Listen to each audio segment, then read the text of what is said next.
Puji Tuhan, kembali kita akan merenungkan firman Tuhan di dalam kitab Ibrani pasal yang keempat ayat pertama. Sebab itu baiklah kita waspada supaya jangan ada seorang di antara kamu dianggap ketinggalan.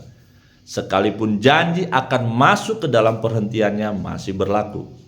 Beberapa orang Kristen Yahudi yang menerima surat ini mungkin berada di ambang kemurtadan dari janji perhentian mereka di dalam Kristus. Sama seperti orang-orang Israel generasi awal pada zaman Musa yang telah menolak masuk ke tanah perjanjian karena akan menghadapi banyak kesulitan nantinya. Dalam kedua kasus tersebut, kesulitan-kesulitan yang ada saat ini juga sering mengaburkan kenyataan janji Allah itu. Dan orang-orang mulai meragukan bahwa Allah akan dapat menggenapinya. Poinnya adalah pertama, ketika kita mengandalkan usaha kita sendiri, alih-alih pada kuasa Allah, kita juga akan berada dalam bahaya untuk mundur dan terhilang. Sebab usaha kita sendiri tidak pernah memadai. Hanya Kristus yang dapat menolong kita. Namun syukur kepada Allah bahwa tawarannya masih berlaku, Dia masih memberi kesempatan, sebab kita sepenuhnya belum tertinggal asal kita mau kembali mengandalkan kuasanya.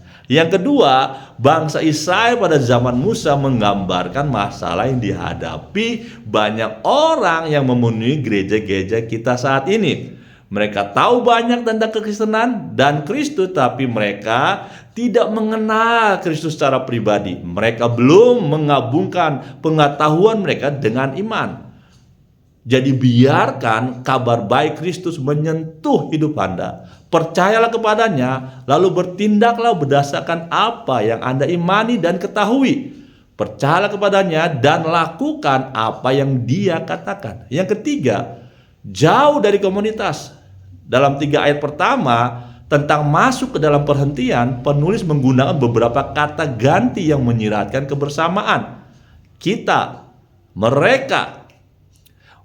Disebutkan, marilah kita berhati-hati karena kita juga sama seperti mereka. Sekarang kita yang telah percaya masuk dalam perhentian itu. Jadi penulis sedang membangun sebuah argumen bahwa perhentian Alkitabiah hanya mungkin terjadi dalam komunitas yang erat. Penulis Ibrani sedang ingin mengatakan bahwa kita akan gagal mendapatkan istirahat sejati jika kita mengejarnya sendirian. Puji Tuhan, maju bersama dengan Kristus. Amin.